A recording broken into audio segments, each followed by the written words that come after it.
Welcome to my YouTube channel Sampok Story. Like, share, comment and subscribe to my YouTube channel Sampok Story for more episodes like this. 61 आक्रांत की शादी। Wish और अक्र अभी भी एक दूसरे के ऊपर थे। दोनों की नजरें इस वक्त एक दूसरे की आंखों को झांक रही थी।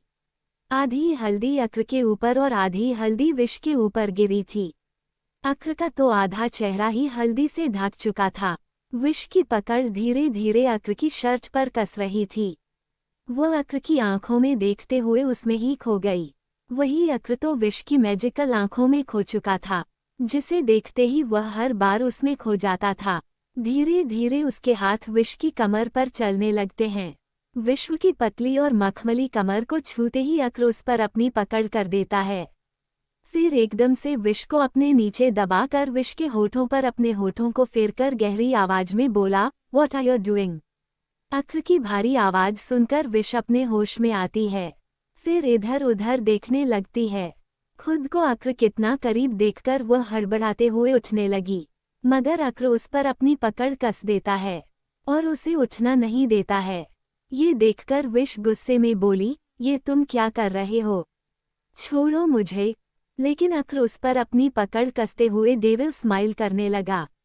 फिर उसके होठों को अपने होठों से दबाते हुए बोला, "क्या तुम मेरे करीब नहीं आना चाहती हो? अपना ये झूठा गुस्सा दिखाना बंद करो, क्योंकि मैंने बहुत अच्छे से नोटिस किया है कि जब भी हम मिलते हैं, हर बार तुम मुझे सेड्यूस करने की कोशिश करती हो। कहीं ऐसा तो नहीं कि तुम्हें मुझसे प्यार हो गया है?" प्यार शब्द सुनते ही विश चिल्लाते हुए बोली, "प्यार? My foot! एक बार मुझे छोड़ो तो तुम्हारा सारा प्यार का भूत न उतार दिया तो कहना।" पर अक्र उसे नहीं छोड़ता। वो अपने हाथ को विश की कलाई पर कस देता है, फिर एकदम से उसे किस कर लेता है, जिससे विश की आंखें एकदम से बड़ी हो गई। मगर अक्र तो विश के नर्म होठों पर अपने होंठ को चलाए जा रहा था। एक अजीब सा एहसास विश को हुआ। वो पहली बार किसी लड़के के आगोश में बहक रही थी। अक्र अपने होठों को विश की गर्दन पर जैसे ही रखता है, विश तड़पते हुए अपनी मुट्ठी उसके बालों पर कस देती है। अक्र की आंखें एकदम से खुली तो उसकी आंखों में एक खतरनाक चमक थी और होठों पर मुस्कुराहट। वहीं नीचे सभी विश के आने का इंतजार कर रहे थे। नाज ने खुद को ही हल्दी लगा ली थी। फिर एटीट्यूड से खड़ी होकर बोली, "लो, हो गई मेरी हल्दी। अब ये सब ड्रामा बंद करो और शादी की तैयारी करने में लग जाओ।" इतना कहकर वह अपने बालों को झटकते हुए चली गई। मिसेज ओबरॉय हैरानी से बोली, "कैसी अजीब लड़की है, खुद को ही हल्दी ही लगा लिया इसने तो।" रुक्मणी जी मुंह बनाकर उसे देखती हैं। फिर वह सभी से बोली, "बस खत्म हो गई हल्दी, चलो अपने अपने काम में लग जाओ।" सभी अपने अपने काम में लग जाते हैं। वहीं दूसरी तरफ विश अपने सेंस में वापस आती हैं। फिर एकदम से अक्र को धक्का दे देती है और स्टडी रूम से भाग जाती है। अपने रूम में पहुंचते ही वह दरवाजा बंद करके दरवाजे से अपनी पीठ लगाकर लंबी लंबी सांस लेती है। कुछ देर बाद जब वह नॉर्मल हुई तो उसने खुद से कहा, "व्हाट द हेल? ये क्या करने की कोशिश कर रहा था? मुझे इससे बचकर रहना होगा। यह मेरे साथ माइंड गेम खेल रहा है।" कहकर वह गुस्से से अपने मुट्ठी बंद कर लेती है। वहीं दूसरी तरफ अक्र इस वक्त स्टडी रूम में था। पहले तो वह काफी देर तक दरवाजे की तरफ देखता है, फिर अचानक ही ठहाका लगाकर हंसने लगता है। हंसते हुए वह अपनी चेयर पर वापस बैठ गया है और कंप्यूटर की स्क्रीन को देखते हुए डेविल स्माइल करने लगा। "अब इंतजार है तो बस कल का। मैं भी देखता हूँ कब तक खुद को मुझे बचती हो होने वाली मिसेज विशाकर्षिता आक्रांत ओबरॉय।" कहकर वह डेविल स्माइल करने लगा। ऐसा लग रहा था जैसे अक्र के दिमाग में कुछ बहुत बड़ा चल रहा हो।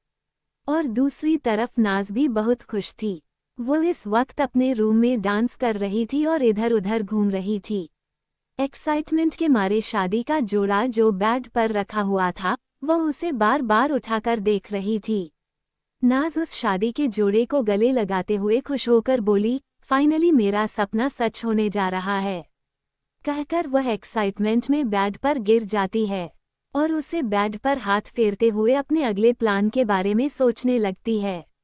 उसने अचानक ही गुस्सा होकर कहा, बस शादी हो जाए, उसके बाद में सबसे पहले उस विश को ठिकाने लगाऊंगी। पता नहीं कौन है, कहाँ से आई है, लेकिन इसकी भी मौत मुझे ऐसे करनी होगी जैसे सबको लगे कि यह बस एक नॉर्मल एक्सीडेंट था। कहकर वह अपनी मुट्ठी कस देती है और जोर से हंसने लगती है। दूसरी तरफ मिस्टर राणा जब से विश से मिले थे, उन्हें अजीब सा लग रहा था। रात का डिनर करते वक्त भी वह निंग टेबल पर बहुत शांत थे। मिसेज राणा ने उनसे बात करने की कोशिश की, पर मिस्टर राणा उन्हें इग्नोर करते रहे। ऐसा लग रहा था वी के मरने के बाद उन्होंने सबसे नाता ही खत्म कर लिया हो। अभी मिसेज राणा के हाथ रख देता है तो मिसेज राणा अपना सर बस हमें हिला देती है। पर उन्हें ही पता था कि उन्होंने अपने इमोशंस को कैसे कंट्रोल किया था। मिस्टर राणा थोड़ा सा ही डिनर करते हैं, फिर उठकर अपना स्टडी रूम में जाते हुए कठोर लहजे में बोले, कोई भी मुझे डिस्टर्ब मत करना। इतना कहते ही वह चले गए। उनके जाने के बाद मिसेज राणा उदास होकर बोली, ऐसा कब तक चलता रहेगा? पता नहीं हमारी वी कब वापस आएगी और अंकित कब पहले जैसे हो जाएंगे। अभी उन्हें पीछे से गले लगाकर शांत कराते हुए प्यार से बोला, मॉम आप चिंता मत करिए, वी जल्दी वापस आएगी। वैसे भी हम सब उसे ढूंढ रहे हैं। मिसेज राणा उसके गले लगाकर रोने लगती है। वह रोते हुए बोली, पता नहीं वी कब वापस आएगी और कब हमारा घर फिर से खुशियों से भर जाएगा। अभी के चेहरे पर भी उदासी झलक रही थी, पर वह मिसेज राणा की पीठ को धीरे धीरे सहलाकर उन्हें शांत करा रहा था। दूसरी तरफ मिस्टर राणा स्टडी रूम में बैठे थे।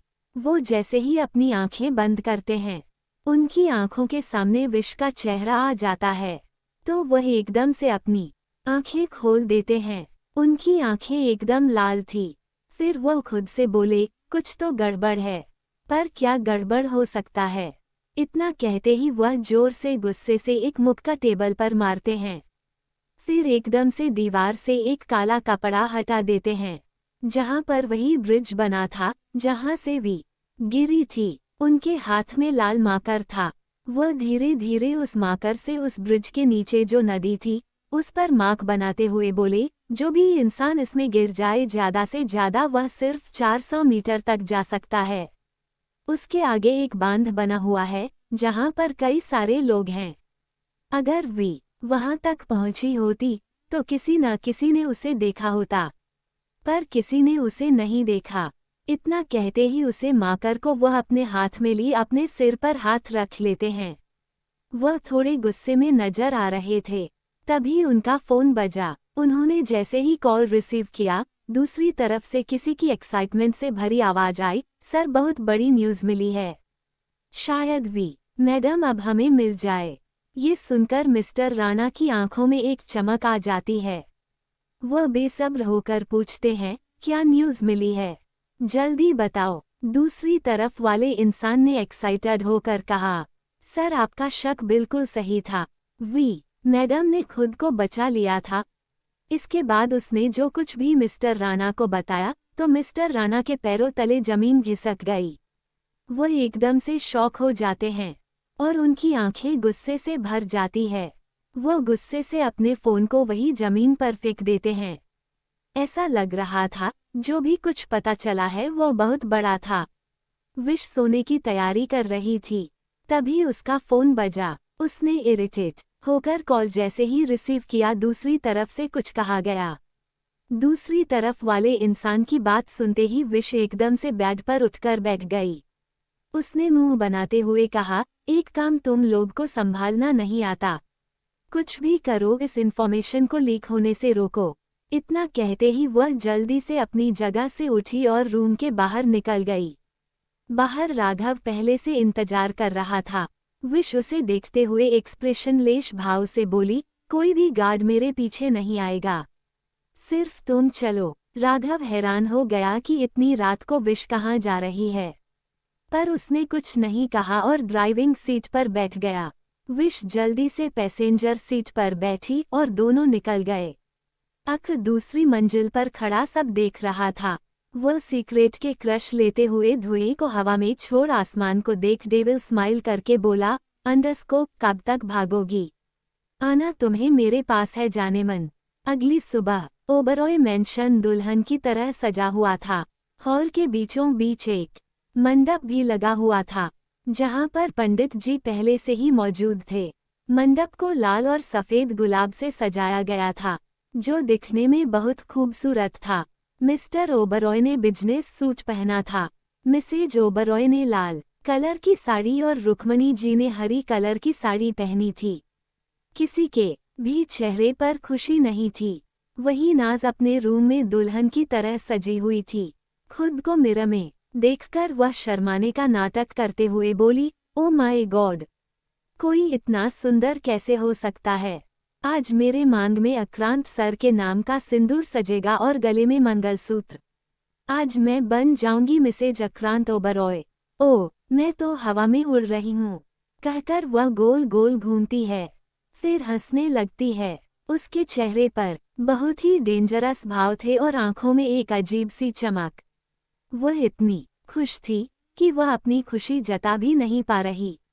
वही पंडित जी सभी रस्मों की तैयारी करने के बाद मिसेज ओबरॉय को देखकर बोले, मुहूर्त निकाला जा रहा है, दूल्हा और दुल्हन को बुलाए। मिस्टर ओबरॉय एक नौकर की तरफ देखते हैं, तो वह नौकर चुपचाप स्टडी रूम में जाकर अक्र को बुलाता है। उसके बाद नाज के रूप में जाकर उसे नाज तो बड़े ही अदा के साथ सीढ़ियों से उतरते हुए जाकर मंडप पर बैठ गई। वो वैसे रिएक्ट कर रही थी जैसे वो कोई बहुत बड़ी सेलिब्रिटी हो, पर आसपास सिर्फ घर वालों को देखकर उसकी आईब्रो पर हो गई। उसने गुस्से से मिस्टर ओबरॉय को देखकर कहा, मेरी शादी में मीडिया वाले क्यों नहीं है? मेरा होने वाला पति इतना बड़ा बिजनेसमैन है, क्या यहाँ पर पूरे मुंबई शहर की भीड़ नहीं लग जानी चाहिए? इस तरह तो किसी को पता भी नहीं चलेगा कि मेरी शादी हुई है। मुझे मीडिया में आना है, जाइए जाकर मीडिया को बुलाकर लाइए। ये सुनकर मिसेज ओबरॉय जिन्होंने अपना हाथ बांधा था, वह बोली, अपना मुंह बंद रखो और हम पर ऑर्डर चलाने की कोशिश मत करो, समझी? वरना अपनी प्रॉपर्टी से तुम्हारे साथ साथ तुम्हारे उस बददिमाग घटिया पति यानी मेरे बेटे को भी निकाल कर फेंक दूंगी। उसके बाद तुम दोनों भिखारियों की तरह सड़क पर घूमते रहोगे। ये सुनकर नाज की बोलती बंद हो गई और वह गुस्से में अपनी मुट्ठी बंद कर लेती है। उसने गुस्से से पंडित जी से कहा, मंत्र पढ़ना शुरू करिए। पंडित जी भी जल्दी से मंत्र पढ़ना शुरू कर देते हैं। मंगलम भगवान विष्णु, मंगलम गरुड़ध्वज, मंगलम पुंडरीकाक्ष, मंगलम तनोहरि।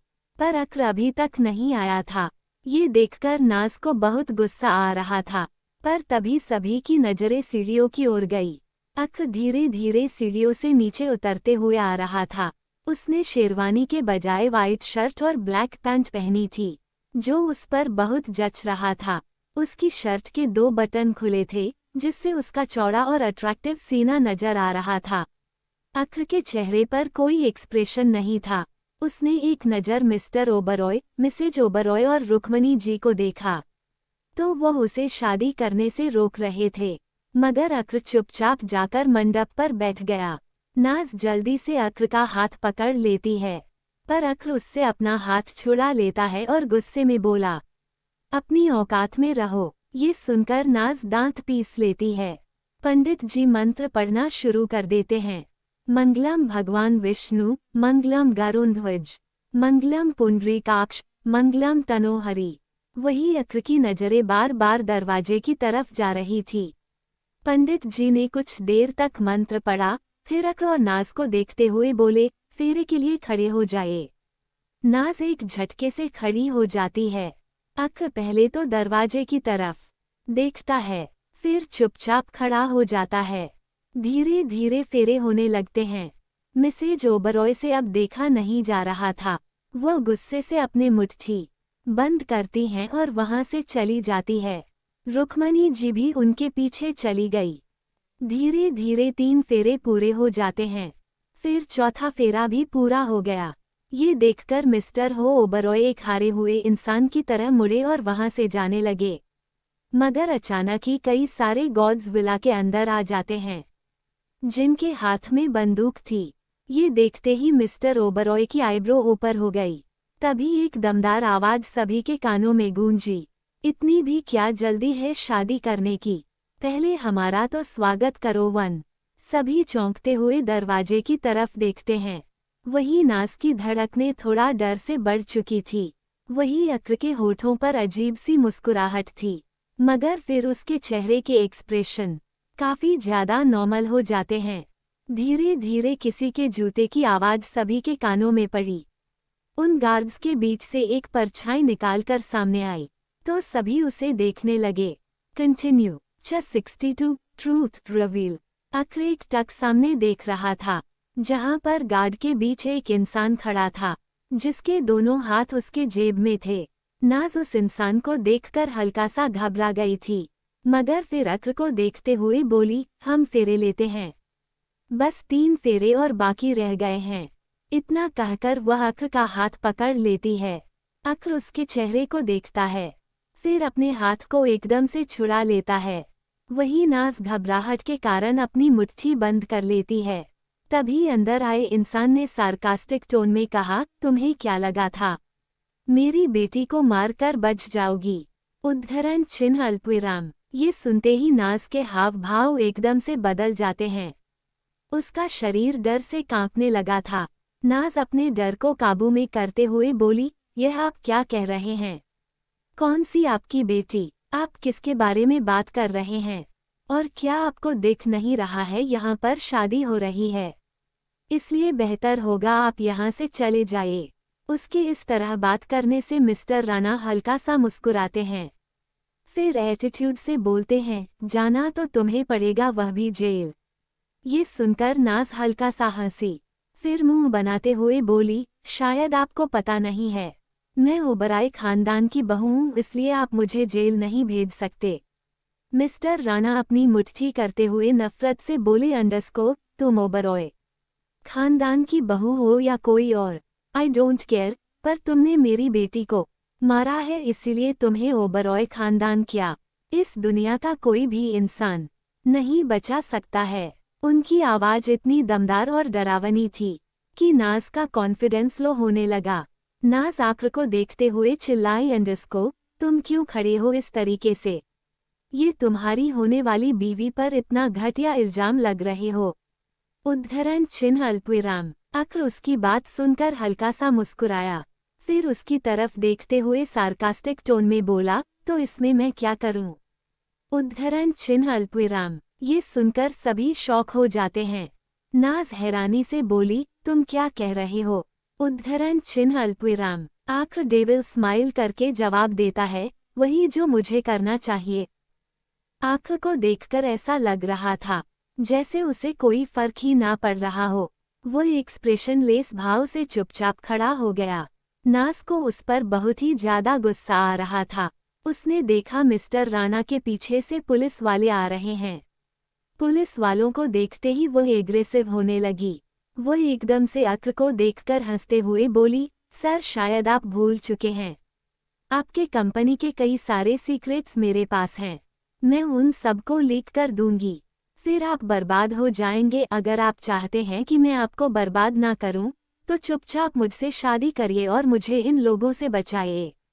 उद्धरण चिन्ह अल्पविराम। अक्र ने हैरानी से उसे देखा और कुछ सोचते हुए बोला, ये तुम क्या कह रही हो? कंपनी के सीक्रेट्स, वह भी तुम्हारे पास?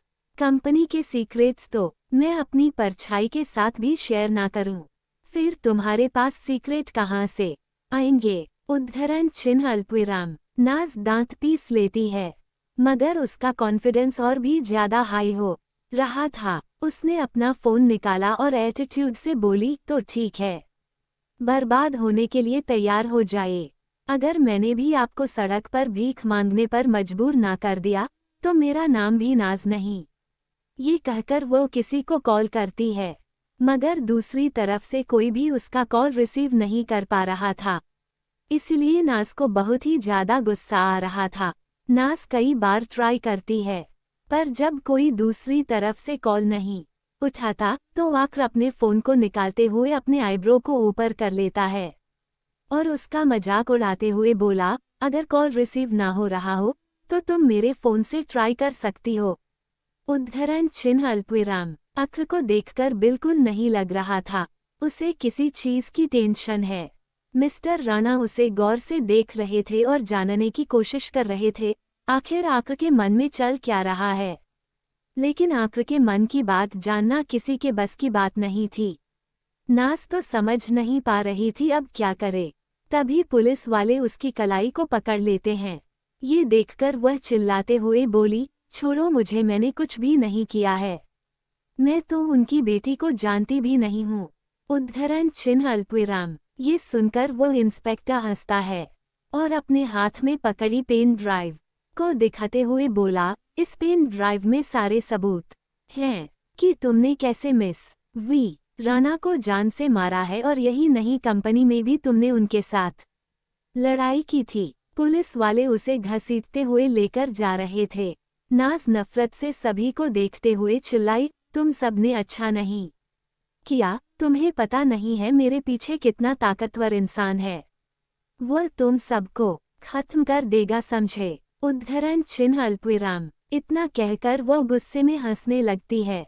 उसने खुद को छुड़ाने की बहुत कोशिश की मगर पुलिस वालों ने उसे बिल्कुल नहीं छोड़ा। मिस्टर राणा एक नज़र सभी को देखते हैं। मिस्टर ओबरॉय उनसे बात करने की कोशिश करते हैं लेकिन वो उन्हें इग्नोर करके चले गए।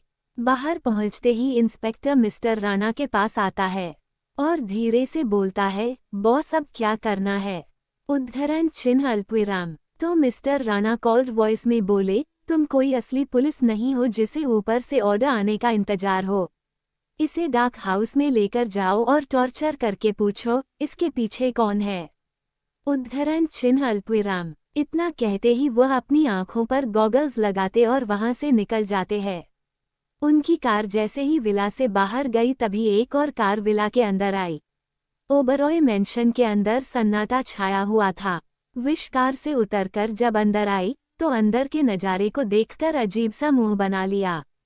उसने देखा अक्र अकेले ही मंडप पर खड़ा है। तभी पंडित जी को थोड़ा अजीब लगा। वो खड़े होकर बोले, यजमान क्या मैं जाऊं? दुल्हन तो जा चुकी है। उद्धरण चिन्ह अल्पविराम। आक्र बीच में ही दमदार आवाज में कहता है, तो दूसरी दुल्हन से शादी होगी।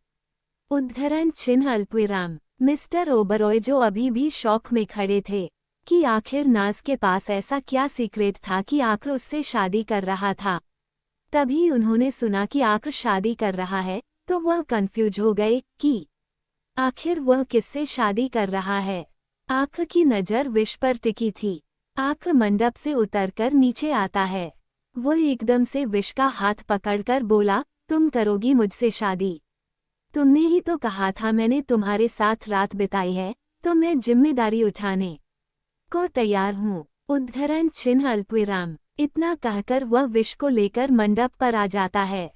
वही विश तो शादी के नाम से ही शौक हो गई थी मगर जब वह अपने सेंस में आई तो वह मंडप पर खड़ी थी।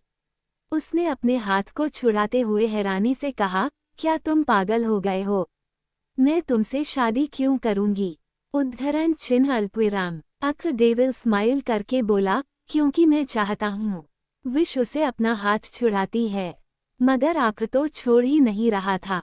मिस्टर ओबरॉय ये सब देखकर अपने मन में बोले, ये लड़का आखिर चाहता क्या है? इसने नाज से शादी करने का फैसला क्यों किया था? अगर उसे पुलिस के साथ भेजना ही था तो ये पहले भी भेज सकता था, फिर यह शादी की नौबत ही नहीं आती। एक मिनट, कहीं ये सब इस एंग्री बॉय का प्लान तो नहीं था? वो विश से शादी करना चाहता था और ये शादी के दिन का इंतजार कर रहा था। मिस्टर ओबरॉय अपने चालाक बेटे को देख रहे थे जिसे अभी भी वो समझ नहीं पा रहे थे। वही अक्र ने कस के विश को पकड़ा हुआ था और फेरे ले रहा था। कंटिन्यू। आखिर क्यों कर रहा अक्र ये सब? आखिर क्या चल रहा उसके दिमाग में? क्या कुछ ऐसा है जो उसे पता है? जानने के लिए बने रहे। स्टोरी अपडेट के लिए व्हाट्सएप चैनल ज्वाइन करें 111 क्योंकि इस स्टोरी को लेकर बहुत बड़ी अनाउंसमेंट होने वाली है। https://whatsapp.com/channel/0029WATIP1HSQ 761 UC3E2F रेटिंग और रिव्यू देना ना भूले, साथ में लाइक शेयर और कमेंट भी करे। 111 63 वी का वापस आना। अक्र जबरदस्ती फेरे ले रहा था और विश उससे अपना हाथ छुड़ा रही थी। उसने दरवाजे के पास खड़े राघव को देखा और गुस्से में बोली, तुम चुपचाप खड़े क्या हो? मेरी हेल्प करो, गॉड्स को बुलाओ और इस इंसान की अकल ठिकाने लगाओ।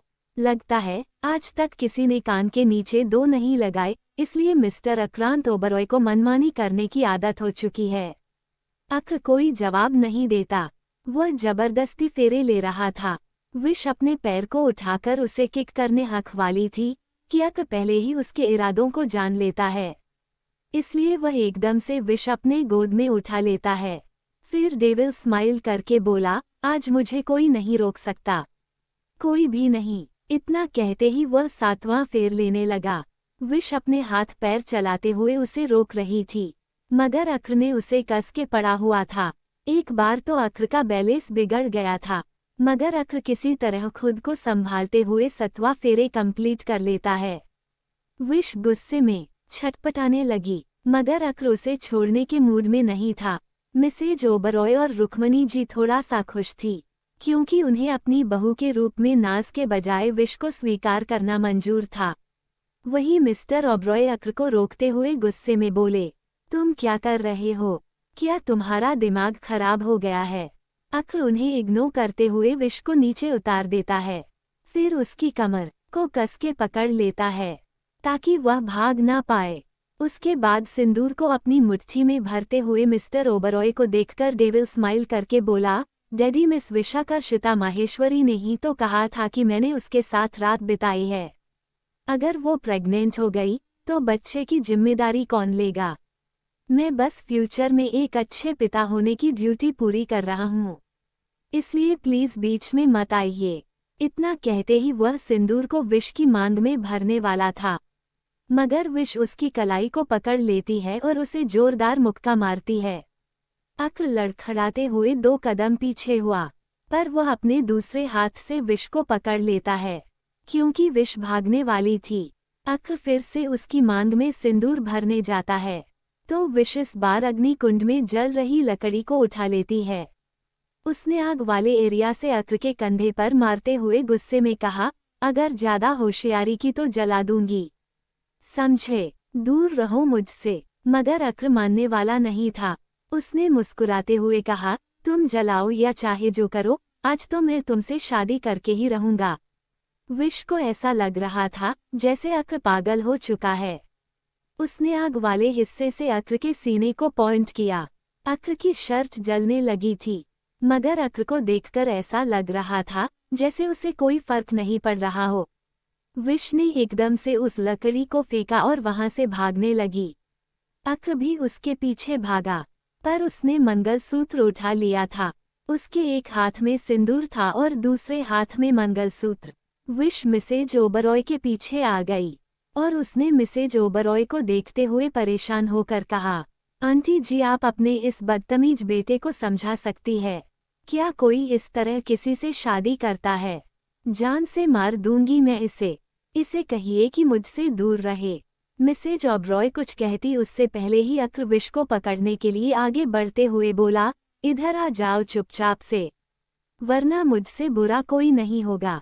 मिस्टर ओबरॉय अपने सर पर हाथ रखकर बोले, बस बहुत हुआ, जो जहां खड़ा है वहीं रुक जाओ।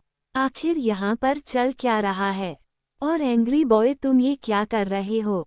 ऐसा लग रहा है तुम शादी के भूखे हो, जिसे आज बस शादी करके ही रहना है। आखिर शादी करके तुम्हें मिलेगा क्या? अक्र बेशर्मी से विश को देखते हुए जवाब देता है, और क्या मिलेगा? आपकी बहू के साथ सुहागरात मनाने का मौका मिलेगा। मिस्टर ओबरॉय अक्र की बेशर्मी पर हैरान थे। वह दांत पीसकर बोले, अंडरस्को, जिसे जो करना है करो, बस मुझसे दूर रहो। इतना कहते ही वो अपना पैर पटकते हुए अपने स्टडी रूम में चले जाते हैं। रुक्मणी जी और मिसेज ओबरॉय भी एक किनारे खड़ी हो गई। वह भी अक्र और विश के बीच नहीं पड़ना चाहती थी, क्योंकि अक्र पागल हो चुका था।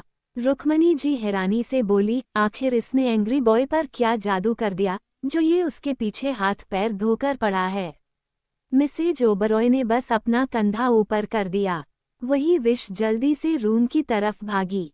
अक्र भी उसकी तरफ जाते हुए बोला, रुको, तुम मुझे भागा नहीं सकती हो। विश जल्दी से भागते हुए अपने रूम में गई। वह दरवाजा बंद करने लगी, मगर अक्र जल्दी से आकर दरवाजा खोलने की कोशिश करता है। इससे चक्कर में विश का बैलेंस बिगड़ जाता है और वो जमीन पर गिरने लगती है।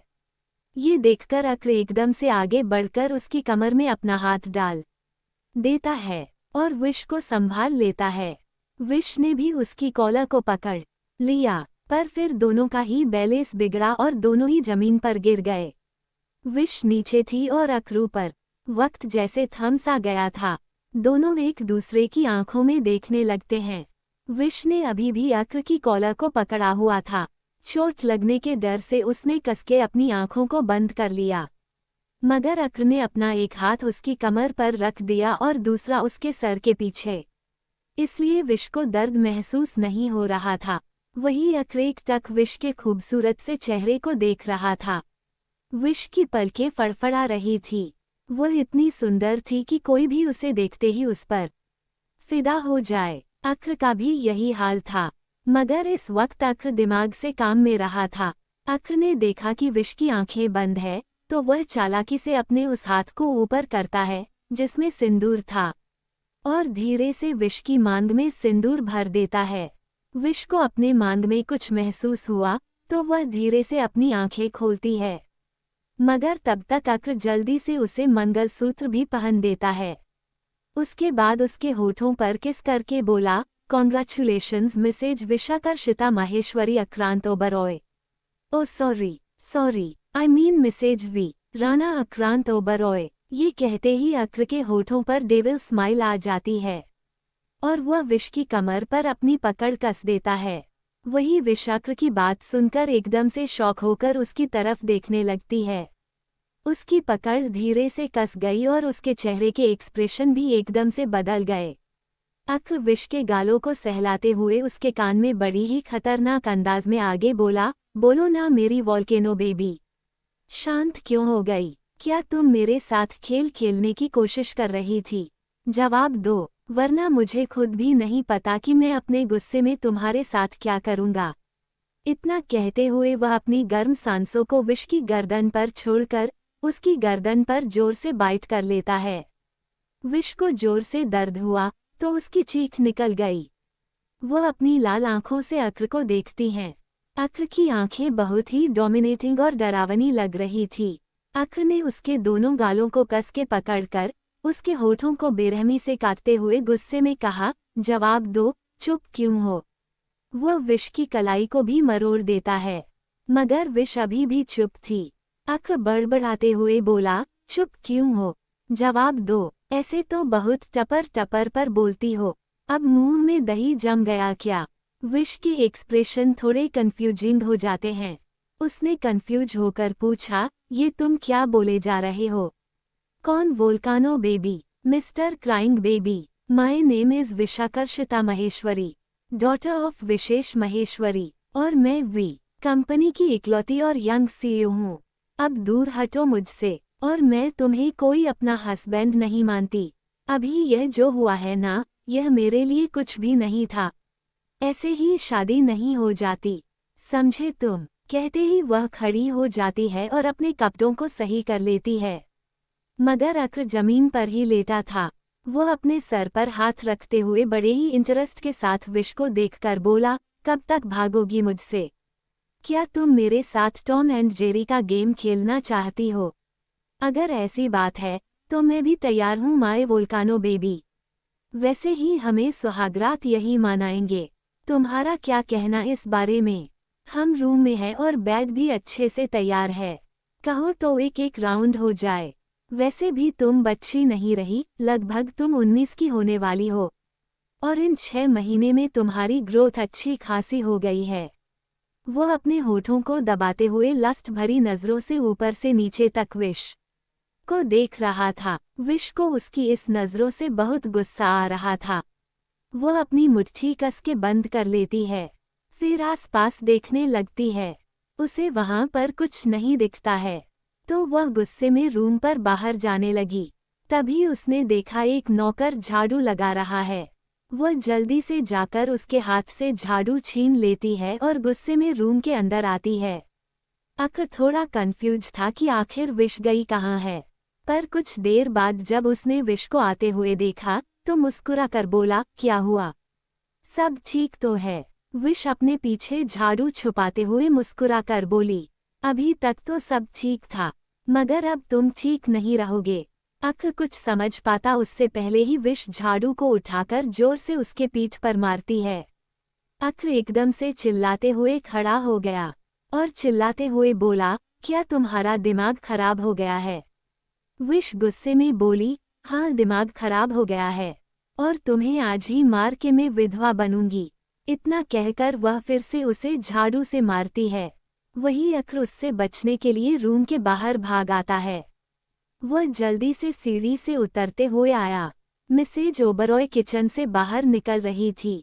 अक्र जल्दी से भागते हुए उनके पास गया और गुस्से में बोला, मॉम, इसे समझा लीजिए, वरना अगर मैं लड़ाई पर उतर आया तो मुझसे बुरा कोई नहीं होगा।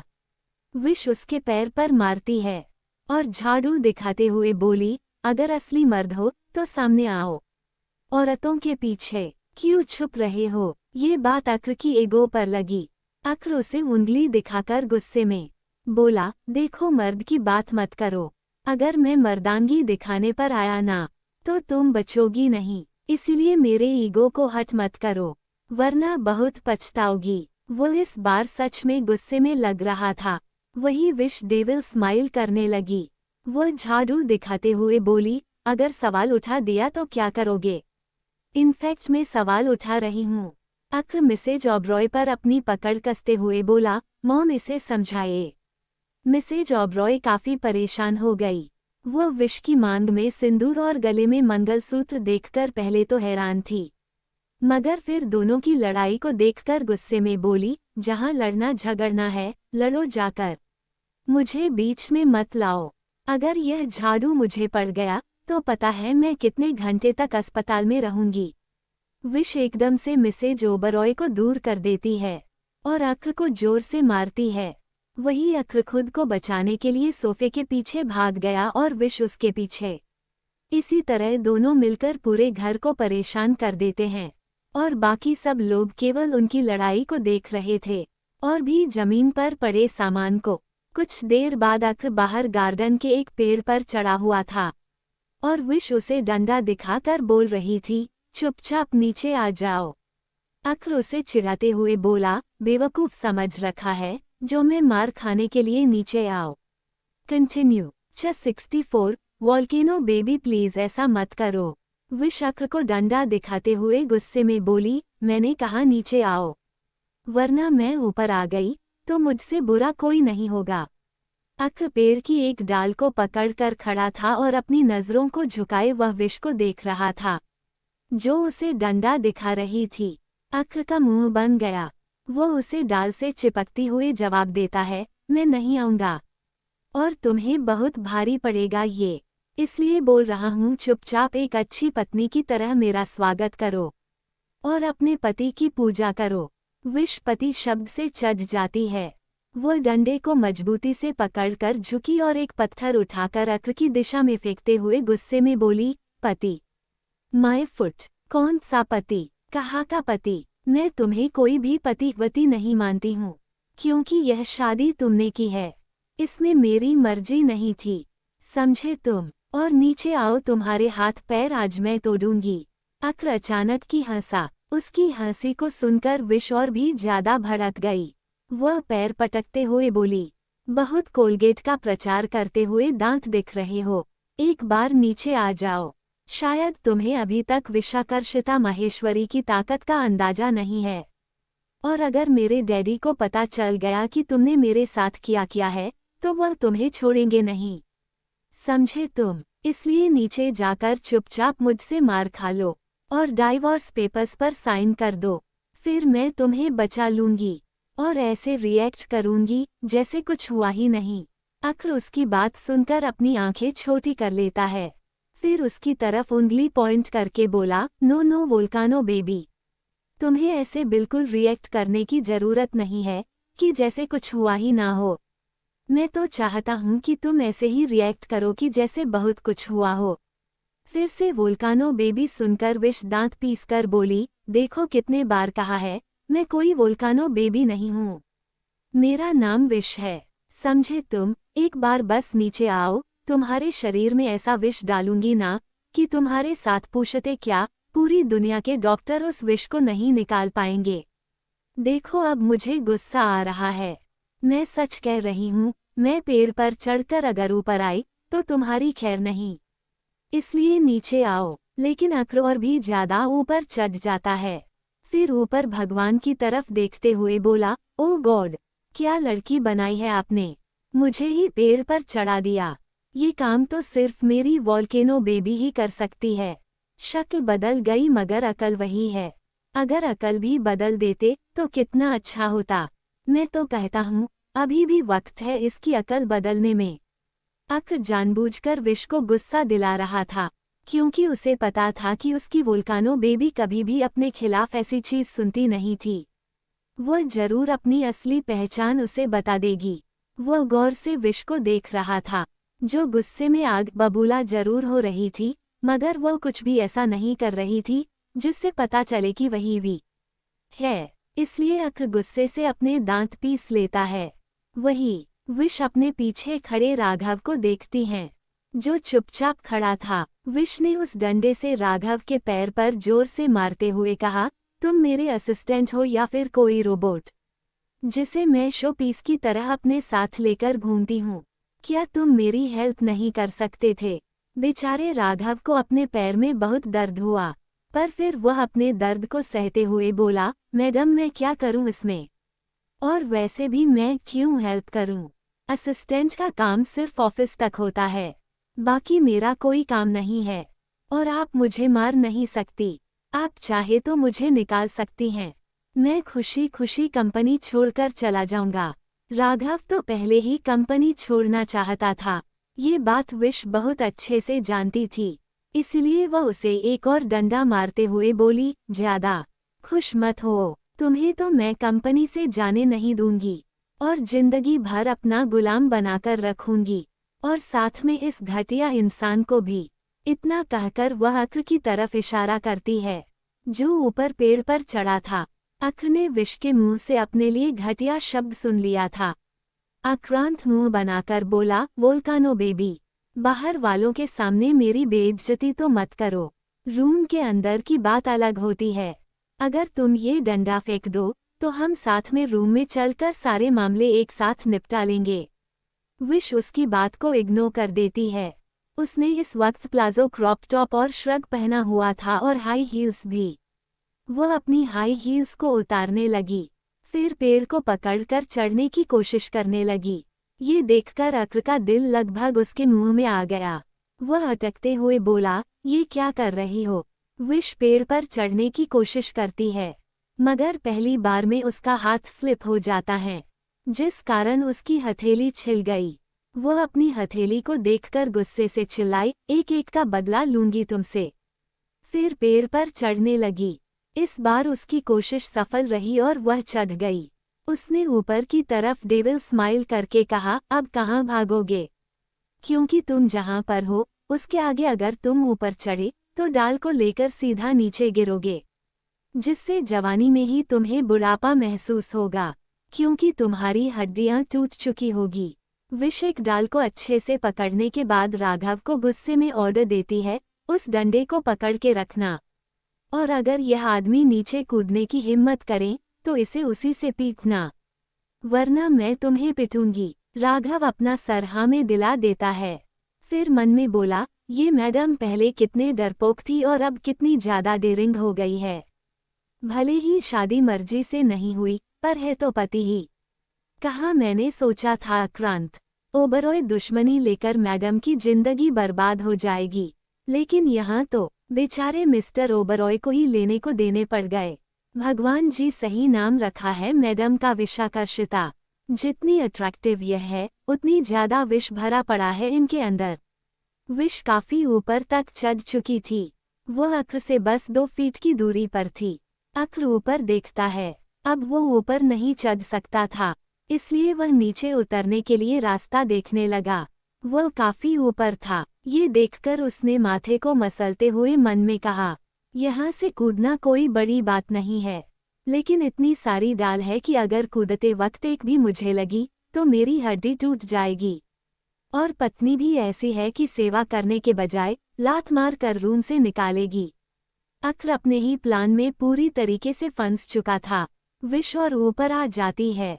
अब अक्र के पैर को वो आराम से पकड़ सकती थी।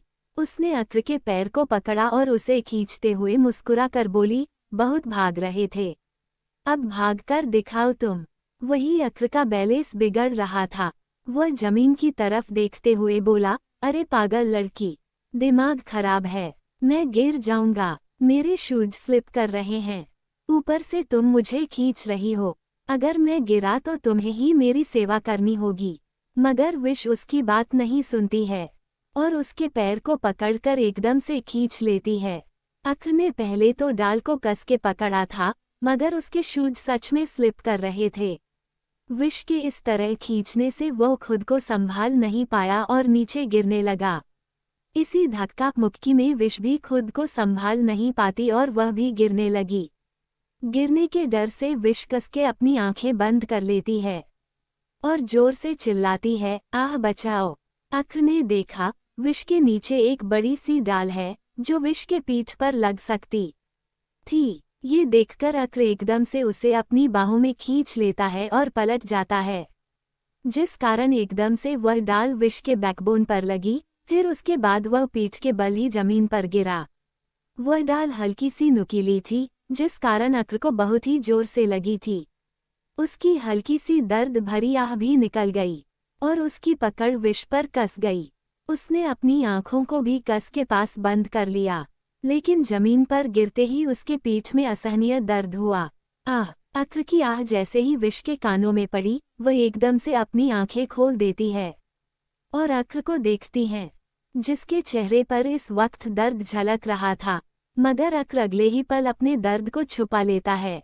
विश उसके ऊपर लेटी हुई थी, उसके हाथ अक्र के सीने पर थे। अक्र उसे देखते हुए अपने दर्द को सहकर बोला, मेरे ऊपर से हटो जल्दी। विश जल्दी अपने सेंसेस में वापस आई। वह एकदम से उठकर खड़ी हो गई और अपने कपड़े सही करने लगी। फिर उसने अक्र को देखा, जो थोड़ा अजीब लग रहा था। अक्र उठने की कोशिश करता है, पर पीठ में हो रहे दर्द के कारण वह ठीक से उठ नहीं पा रहा था। उसे बैकबोन में ऐसा दर्द हो रहा था जैसे उसकी हड्डी ही टूट गई हो। अक्र जमीन पर बैठा और अपने सर को नीचे कर लेता है। राघव और विश एक दूसरे को देखते हैं। विश थोड़ा हिचकिचा रही थी। वह झुककर अक्र के कंधे पर हाथ रख फिक्र भरी आवाज में पूछती है, तुम्हें क्या हुआ? क्या तुम ठीक हो? फिर विश ऊपर देखती है कि वह लोग बहुत ऊंचाई से गिरे थे। विश को नहीं पता था कि अक्र की पीठ पर डाल लगी थी, क्योंकि उस वक्त उसकी आंखें बंद थी। विश दोबारा उसके कंधे पर हाथ रखकर फिक्र भरी आवाज में बोली, लग गई ना? मैंने तो कहा था पेड़ से चुपचाप नीचे आ जाओ, लेकिन तुम तो किसी की सुनते ही नहीं। ये सुनकर अक्र उसे गुस्से में देखने लगा और अपने दर्द को सहते हुए दांत पीस कर बोला, अभी भी तुम्हें मुझे सुनाना है? अक्र उसके हाथ को झटकते हुए खुद उठता है। वो विश से गुस्सा था, लेकिन उठते ही एक तेज दर्द की लहर उसकी बैकबोन को छोड़ते हुए गुजर गई और वह लड़खड़ाते हुए गिरने लगा। मगर विश ने उसे जल्दी से संभाल लिया। उसने उसे डांटते हुए कहा, जब चोट लगी है तो बता क्यों नहीं रहे हो? इतने ऊपर से गिरे हो, चोट तो लगी होगी ना? इतना कहते ही उसने एक्सप्रेशन लेश भाव से राघव को घूरते हुए कहा, डॉक्टर को बुलाओ। अक्र गुस्से में बोला, मुझे तुम्हारी फिक्र की जरूरत नहीं समझी। वह छटपटाते हुए विश से दूर होने लगा, मगर विश जानबूझकर उसकी चोट की जगह पर छूते हुए बोली, चुपचाप मेरा साथ चलो, चोट लगी है मगर घमंड नहीं गया तुम्हारा। विश को अक्र की फिक्र हो रही थी, मगर वह जता नहीं रही थी। फिर उसने गुस्से में राघव को देखा, जो चुपचाप खड़ा था। राघव हड़बड़ाते हुए फोन निकालकर डॉक्टर को कॉल करता है। कुछ देर बाद अक्र पेट के बल बेड पर लेटा हुआ था। वो शर्टलेस था। इस वक्त उसने सिर्फ पैंट पहनी हुई थी। उसके बैकबोन एरिया में सूजन आ गई थी और काफी ज्यादा लाल पड़ा था। डॉक्टर उसका चेकअप करने के बाद थोड़े परेशान नजर आने लगे। ये देखकर mister and Mrs Oberoi, Rukmini ji और विश उन्हें घूरने लगी। तो डॉक्टर अपने चश्मे को ठीक करते हुए बोले, देखिए इन्हें बैकबोन में चोट लगी है। कई दिनों तक ये ठीक से बैठ नहीं पाएंगे और ना चल पाएंगे, इसलिए इनका अच्छे से ध्यान रखें। और जो भी दवाई है वह मैंने लिखकर दे दिया है, आप प्लीज इन्हें मंगा लीजिए। डॉक्टर अपनी जगह पर खड़े हो गए और वहां से चले गए। विश, मिसेज ओबरॉय और रुक्मणी जी अक्र को घेर कर खड़ी थी और तीनों उसे एकटक देख रही थी। अक्र को उनकी आंखों की तपिश महसूस हुई तो वह चिढ़ते हुए उन्हें देखकर बोला, व्हाट? आप सब मुझे ऐसे क्यों घूर रहे हैं जैसे मैं कोई एलियन हूँ? इतना कहते ही उसे अपने पेट में बहुत तेज दर्द हुआ, जिस कारण उसकी आह निकल गई। ये देखकर वह रुक्मणी जी मुंह बनाकर बोली, मतलब हद है। चोट लगी है, उसके बावजूद इसे चिल्लाना है। अच्छा हुआ चोट लग गई, कम से कम कुछ दिन तो बेड पर पड़े रहोगे, फिर अकल ठिकाने आएगी। इतना कहकर रुक्मणी जी चली गई। अक्र अपनी मॉम को देखते हुए गुस्से में बोला, अब आप भी जाइए यहाँ से। मिसेज ओबरॉय की आंखों में आंसू थे। अक्र को पता था वह थोड़ी देर और रही तो रोने लगेगी, इसलिए वह जानबूझकर गुस्से में उन्हें भेज रहा था। वही उसके गुस्से को देखकर मिसेज ओबरॉय के आंसू उनकी आंखों में वापस चले गए और वह पैर भटकते हुए चली गई। वह बड़बड़ाते हुए खुद से बोली, भगवान ऐसा बेटा किसी को नालायक बेटा ना दे। सबके जाने के बाद अब रूम में विश और अक्र अकेले थे। अक्र विश को टोंट मारते हुए बोला, अब तो खुश हो जाओ, यही तो चाहती थी ना तुम? प्रश्नवाचक चिन्ह उद्धरण चिन्ह। विश अपने होठों का दबाते हुए बोली, नहीं मैं ऐसा नहीं चाहती थी। वह मगर अक्र हाथ दिखाकर उसे रोक देता है और गुस्से में अपना चेहरा मोड़ लेता है। विश का बहुत बुरा लगता था। वो एकटक अक्र को देख रही थी। उसकी आंखों में कुछ अजीब सा नजर आया। कंटिन्यू। क्या विश ही वॉल्केनो बेबी है आक्रांत की? क्या दोनों एक हो पाएंगे? जानने के लिए बने रहे। स्टोरी अपडेट के लिए व्हाट्सएप चैनल ज्वाइन करें 111। https skeptical smiley face whatsapp.com/channel/0029 WATIP 1HSQ 761 UC3E2F। Rating और रिव्यू देना ना भूले, साथ में लाइक शेयर और कमेंट भी करें 111। Thank you. Welcome to my YouTube channel Sampok Story. Like, share, comment and subscribe to my YouTube channel Sampok Story for more episodes like this.